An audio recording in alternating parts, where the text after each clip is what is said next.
Maligayang pagdating sa From Sender PH. Dito, bawat kwento ay parang liham. May kirot, saya, aral at pag-asa. Sa liham ng buhay, kwento ng puso, maririnig mo ang mga tunay na salaysay ng pag-ibig, pamilya, pagkakaibigan, pagkabigo at tagumpay. Ako si Miss M. At samahan mo ako kung ikaw ay naghahanap ng pahinga, damayan, o inspirasyon. Sama-sama natin pakinggan ang mga kwentong hindi kailanman naluma.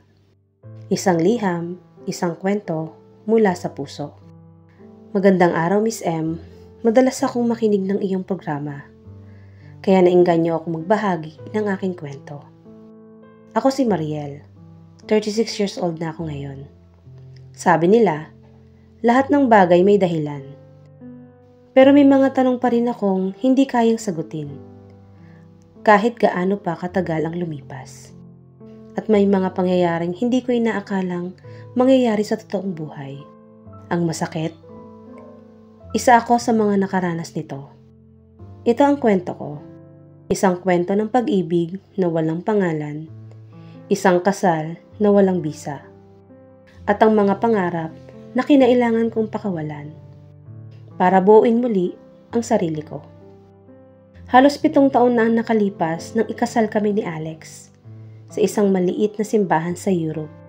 Wala roon ang aming pamilya, pero para sa akin, sapat na magkasama kami. Buong buo ang loob ko noon, mahal ko siya. At sa araw ng aming kasal, pakiramdam ko, ako na ang pinakamapalad na babae sa buong mundo. Mahirap ang buhay sa ibang bansa, pero kinaya namin. Sabay naming binuo ang mga pangarap, bahay, anak, at simpleng buhay na may pagmamahalan. Akala ko, totoo na ang lahat. Akala ko, panghabang buhay na ito. 6 na buwan matapos ang aming kasal, nakatanggap ako ng isang mensahe mula sa isang babae. Walang pasakalye, diretso sa punto. Ako ang tunay na asawa ni Alex. Parang may nagyelong tubig na ibinuhos sa dibdib ko. Hindi ako makagalaw. Agad kong tinawagan si Alex. At sa harap ng lahat ng takot at pag-aalinlangan, inamin niya ang totoo. Matagal na silang hiwalay. Maaaring nanggugulo lang ito. May anak na raw pati ang babae at may kanya-kanya na silang buhay. Wala na daw silang balak magbalikan pa, sabi niya. Pinili kita. Siya man ang una kong minahal at nakasama, pero ikaw ang mahal ko. Hindi ko alam. Maaaring nagsisinungaling nga yung babaeng nagsabing siya ang tunay na asawa. Dahil naikasal kami ni Alex. Inaamin ko, si Alex lang ang nag-abyad ng mga documents namin. Kasi ako ang naging abala sa paghahanda sa reception. Kaya hindi ko alam kung paano niya napeke ang lahat, ang mga dokumento, ang kasal namin. Siguro dahil sa nasa ibang bansa kami, naging mas madali ang paglusot sa batas. Pero sa puso ko noon, totoo ang lahat, lalo na ang pagmamahal niya. Kaya hindi ako nag-usisa pa. 5 taon kaming nagkasama, tahimik, masaya. Walang ibang nakakaalam ng sekreto namin, kundi ang dati niyang asawa, pamilya niya at ako. Hindi ko ito sinabi sa kahit kanino, lalo na sa pamilya ko sa Pilipinas. Ayokong masira ang imahe niya. Ayokong masaktan sila. Pero pagdating ng 5 taon, may nagbago. Lumamig siya, laging pagod, laging may dahilan. Hanggang sa ako na mismo ang nagdesisyong umuwi ng Pilipinas. Sabi ko sa kanya, bumuo tayo ng bagong pangarap sa Pilipinas. Ang sagot niya, hindi pa pwede. Kailangan ko pang suportahan si mama at si bunso. Kahit nasasaktan ako sa sagot niya, umalis akong may pag-asang babalikan niya ako. Nasa Pilipinas kami magsisimula muli. Malakas ang loob ko dahil kasal kami.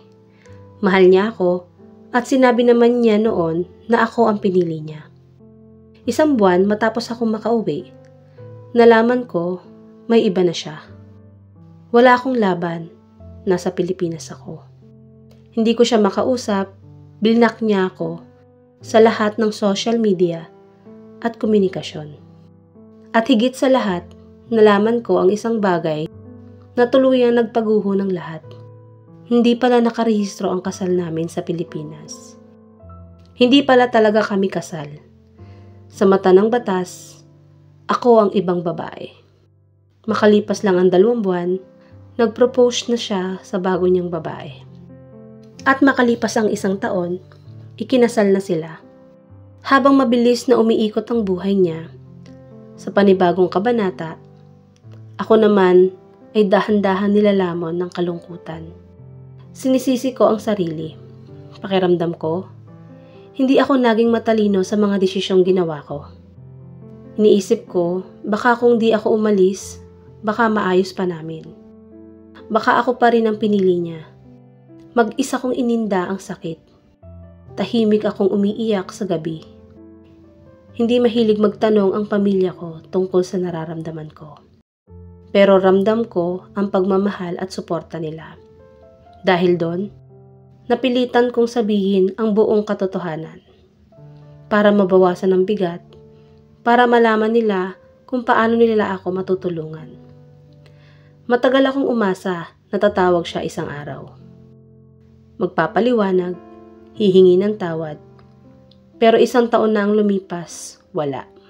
Walang tawag, walang paliwanag. At unti-unti kong tinatanggap na wala na talaga. Sa ngayon, sa totoo lang, nahihirapan pa rin akong mag-move on. Pero sa bawat araw na lumilipas, pinipili kong lumaban. Dahil sa pagmamahal ng pamilya ko, alam kong makakabangon ako. Hindi madali, pero posible. Hindi ito ang kwento ng pag-ibig na inakala ko. Pero ito ang naging daan para mas makilala ko ang sarili ko. At ngayon, kahit sugatan, buo pa rin akong tumatayo. Dahil sa dulo ng lahat, ako pa rin ang pipili sa sarili ko. Hello Mariel, una sa lahat, salamat sa katapangan mong ibinahagi ang iyong kwento. Hindi biro ang dumaan sa ganitong karanasan.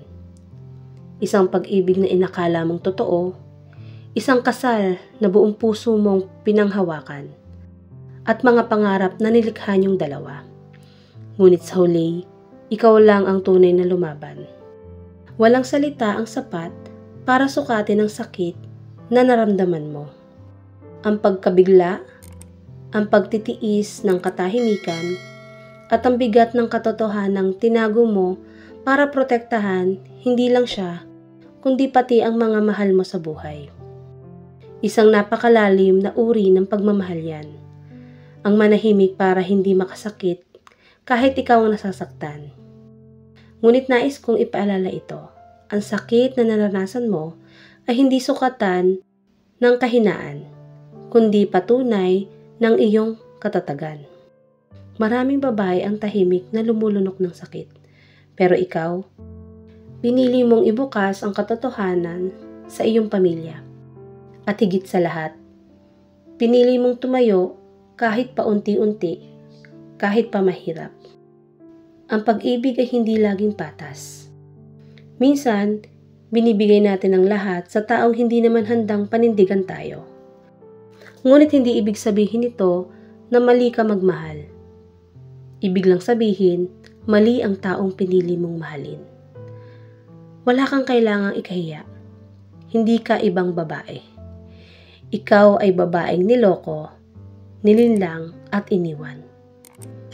At sa kabila ng lahat, ikaw pa rin ang may malinis na konsensya at marangal na puso. Ang sugat ng nakaraan ay hindi agad naghihilom. Pero sa bawat araw na pinipili mong bumangon, pinapatibay mo ang sarili mo.